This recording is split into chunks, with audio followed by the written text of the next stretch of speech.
क़यामत के दिन ऐलान हो, सबर वाले खड़े हो जाओ। एक छोटी सी जमात खड़ी होगी मर्दों औरतों की, चलो जन्नत में जाओ। अब अल्लाह उनको ना हाईलाइट करना चाहते हैं, तो आगे फरिश्ते बैरियर पे रोक लेंगे, भाई रोको भाई, आप लोग कहां जा रहे हैं? जन्नत में जा रहे हैं। और कहां जा रहे हैं?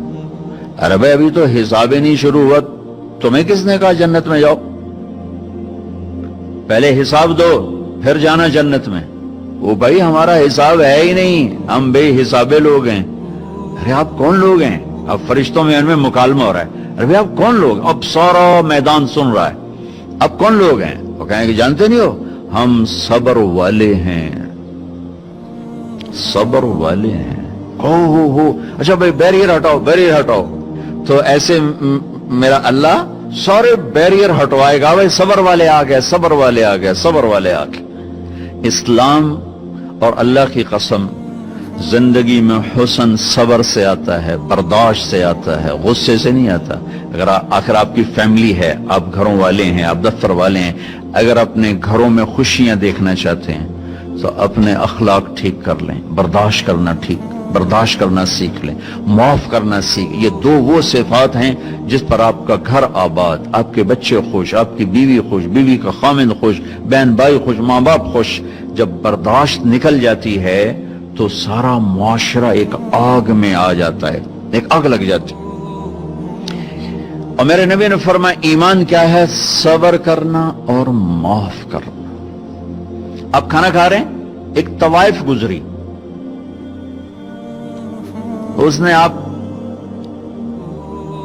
पर तंज किया, कैसा नबी है जो अकेले अकेले रोटी खाता है, किसी को पूछता ही नहीं। आपने कहा आओ बैठो तुम भी खा लो, सामने बैठा लिया। अब वो तो आपको खाली टॉन्टिंग कर रही थी, तो उसने आपको मजीद चिढ़ाने के लिए कहा मैं ऐसे नहीं खाऊंगी, जो तेरे मुंह में है ना वो निकाल के मुझे खिला। उसके ख्याल तक अब ये कहेंगे तुम 2 लितर मारो तो बाहर कटो, कि ये कह रही मेरे मुंह का खिला। और होना भी यही चाहेगी कि कैसी बदतमीज औरत है, कह रही जो तेरे मुंह में वो मुझे निकाल के खिला। पर मैं अपने नबी के अखलाक पे कुर्बान जाऊं। आपने कहा मैं हाजिर हूं। वो जो नवाला मुंह में था वही आपने निकाला और अपने हाथों से उसके मुंह में डाल दिया।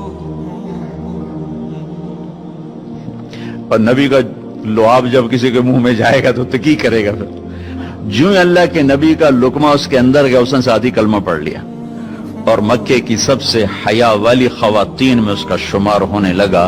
ये मेरे नबी की जिंदगी है, माफ करना, दरगुजर करना।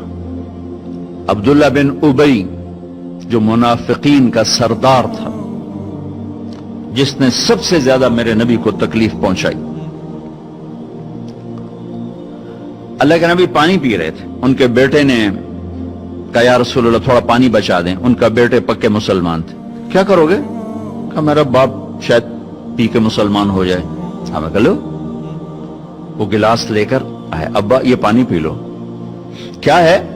अल्लाह के नबी का बचा हुआ पानी है, पी ले, शायद तेरे अंदर ईमान आ जाए। कहने लगा जाओ वहां से किसी का पेशाब ले आओ, मैं वो पी लूंगा, ये नहीं पीऊंगा।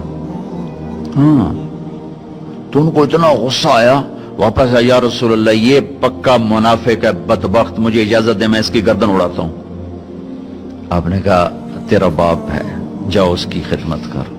हमारा इस्लाम सिर्फ नमाज रोजे तक आ गया, बस हज उमरा नमाज, हज उमरा नमाज, जिक्र तिलावत बहुत आला चीज है, अल्लाह का शुक्र है। बाज मुल्क ऐसे बेचारों को पता नहीं नमाज क्या है। नमाज तो हमारे दीन की बुनियादी इबादत है। मन हदमहा फकद हदम दीन, जिसने नमाज को छोड़ा उसने पूरे दीन को तबाह बर्बाद कर दिया। मन अकामहा फकद अकामत दीन, जिसने नमाज को कायम किया उसने पूरे दीन को कायम किया। पहला सवाल था इस्लाम क्या है? इतामुत ताम व तीबुल कलाम, मीठा बोल। ईमान क्या है? माफ करना और सब्र। अब तीसरा सवाल, या रसूल अल्लाह अय्युल इस्लाम अफजल, सबसे आला दर्जे का इस्लाम क्या है? अल्लाहु अकबर। कितने इस्लाम के खूबसूरत अमाल हैं, नमाज, रोजा, तहज्जुद, तबलीग, जिक्र, तिलावत, हज, उम्रे, जिहाद, कितना कुछ है। आपने फरमाया मन सलिमल मुस्लिमून मिन लिसानिही व यदिही جو ہاتھ اور زبان سے کسی کو تکلیف نہ پہنچائے وہ سب سے اعلیٰ درجے کا مسلمان. سب سے اعلیٰ درجے کا اسلام کیا ہے؟ کہ ہاتھ اور زبان سے کسی کو تکلیف نہ پہنچو. زندگی بھر میرے نبی نے کسی کو تھپڑ نہیں مارا، کسی کو زبان سے ایسا جملہ نہیں فرمایا جس سے وہ کہے جی میرا دل ٹوٹ گیا، میرا دل توڑ دیا. کیونکہ زبان کا بول ایسی بلا ہے کہ نبی کے بھی جگر کے پار ہو جاتا.